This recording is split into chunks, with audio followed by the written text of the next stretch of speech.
Welcome back to The Young Voter. Wednesday was the greatest day of the year for Republicans. It was the day that they were going to flex their political muscle, and in so doing, the Democrats were all going to scuttle away like rats, running back into their holes, never to emerge again. Do I sense an anticlimax? Possibly. And you might be wondering what happened on Wednesday, since it really sort of fell below the radar. I mean, this great day of Republican achievement. Well, Wednesday was Repeal Day. It was the day that the U.S. House voted to repeal the health care reform that was passed over a year ago. The reform that Republicans have dubbed Obamacare. So indeed it did pass in the House, 245 to 189.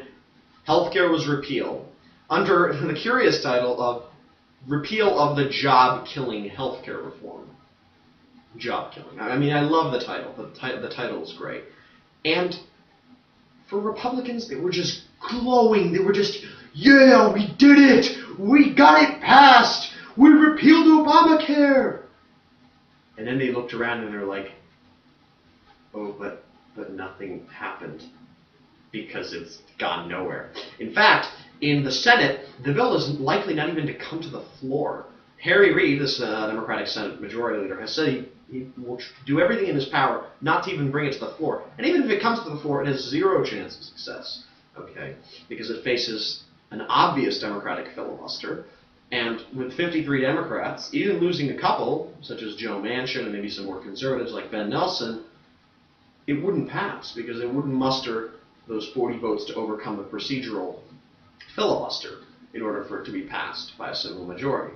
So all the Republicans are just itching to repeal Obamacare, and it sort of fell flat. And of course, the news outlets that did cover it said, oh, it was a symbolic show. It was a symbolic show for Republicans. And yes, I mean, it's pure symbolism. They couldn't get it completely overturned and repealed because they just didn't have the votes, at least certainly not in both chambers. But it begs the question, why do Republicans want to repeal this health care law?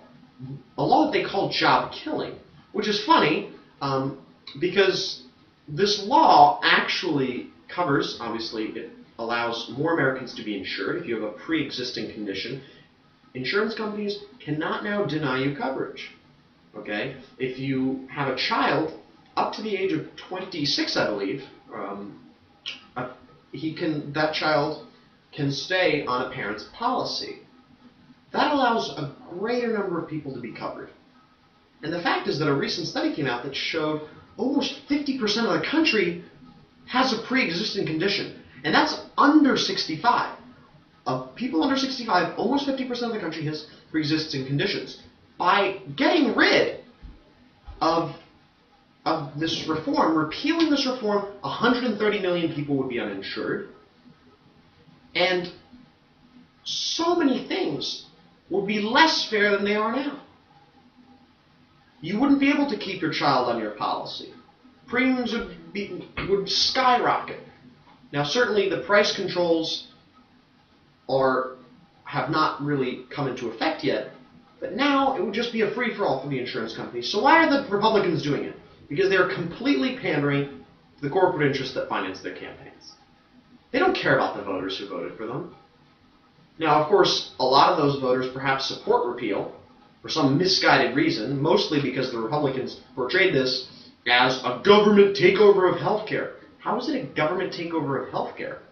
They didn't pass the public option, which would have been a great idea, by the way, because then everyone would have been able to have healthcare. And in fact, it would have saved even more money than the current plan does. The current plan saves billions of dollars.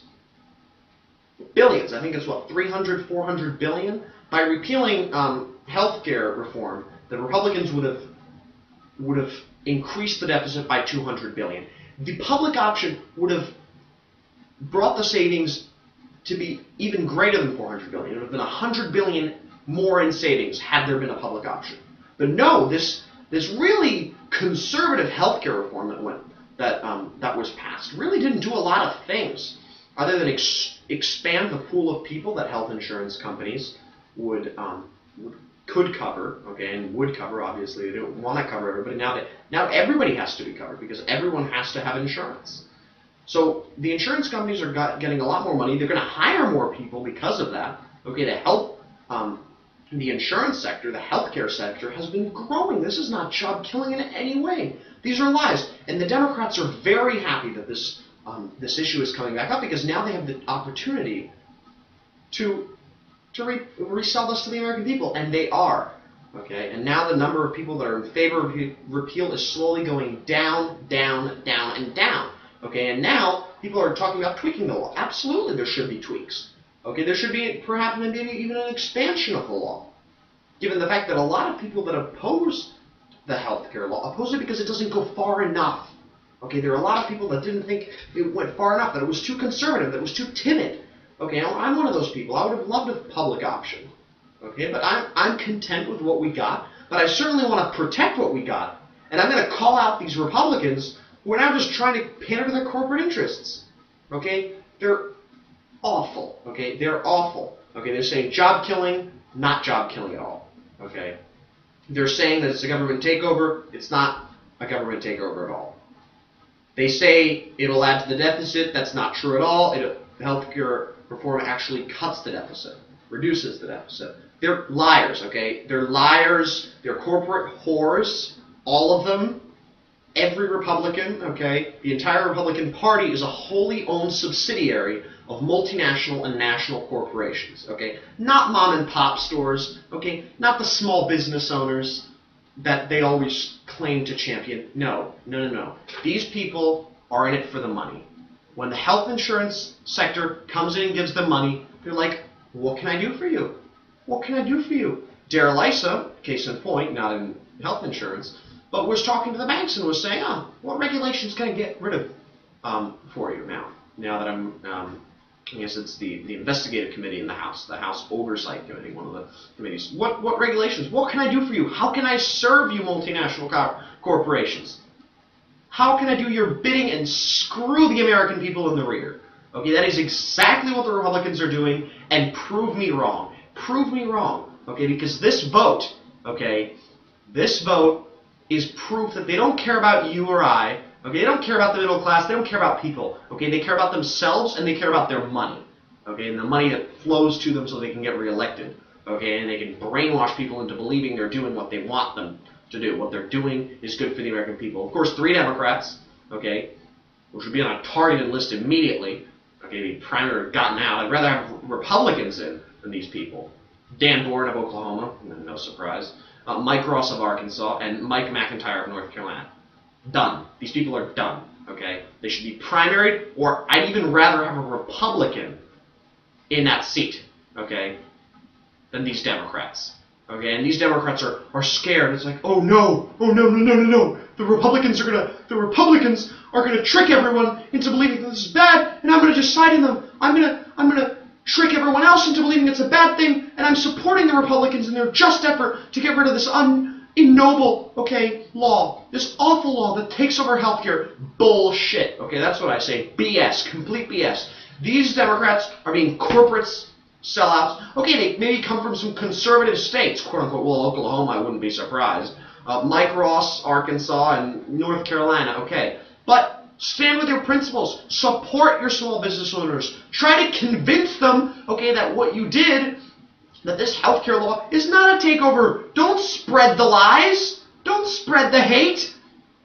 Change the tone. Start sticking up for the truth. Maybe you didn't originally vote and support the repeal, okay? And there were plenty of Democrats that didn't vote for the reform, okay?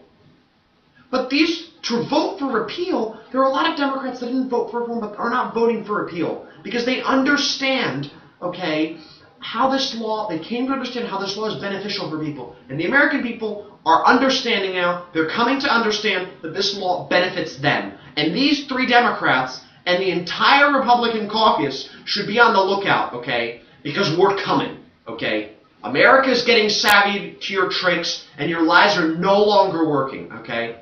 We're going to call you out. Thank you again for watching The Young Voter.